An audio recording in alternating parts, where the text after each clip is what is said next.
lesson in ego is basically there are two parts of you.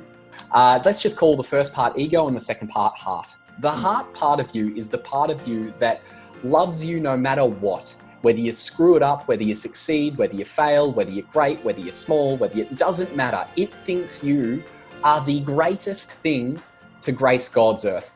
So you're tapping into your heart when you're in flow, things are really easy. You come up with a big idea that kind of scares you a little, but you know that it truly aligns. That's the heart part of you. And the heart in you wants you just know, hey, Steve, go for it. No matter what, even if you fail, I'll still love you. You cannot stuff this up. I'm going to love you anyway. In fact, I'll love you more if you stuff it up. It means we've grown. Thank you so much. That's all the heart wants to know. Until along comes the ego, okay? And the ego, its main drive, its purpose here is to do one thing and one thing only, and that is keep you safe. Okay.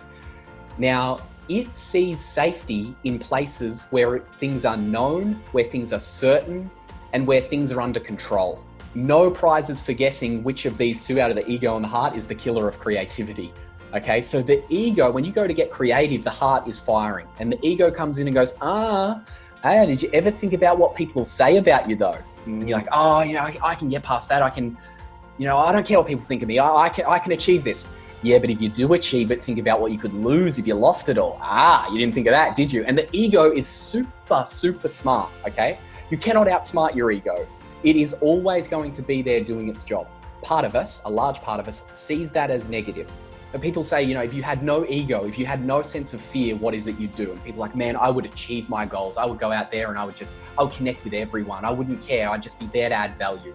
It's like, no, the first thing you'd do is walk out of your front door and straight into traffic and be killed within 10 seconds. Your ego is super important, okay? So on the guidance system you have towards your goals, you've got these two playing in tandem, but the key is not to diminish the ego and say, that ego thing, it's so wrong, it holds me back.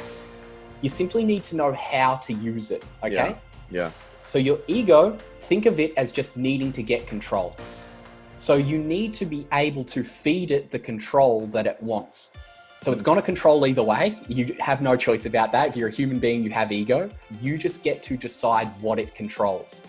You can allow it, if it's sitting in its default mode and you don't give it anything to do, it's just sitting there just being like, well, I gotta screw something up, so it might as well be you and your goals. Gonna take them and ruin them, right? But if you actually give it a plan, if you give it steps into the future, if you give it a problem to solve that lays out ahead of you and says, hey, ego, hey, got a little problem. It's like you're offering the baby a toy to play with, like, you want this? And the ego's like, yeah, I'll take that. I'll help you plan. I'll help you strategize. I'll help you move ahead with some certainty because that's what I'm here for. You need to be able to give the ego what it desires. Otherwise, it's going to take it anyway. Ego, heart, in tandem, allow you to be a whole human being that is moving forward with your struggles, with your triumphs, all of this. To kill one or diminish one and label one as negative or worse or better or anything like this is to completely miss the point of our makeup. And it's made up that way for a purpose.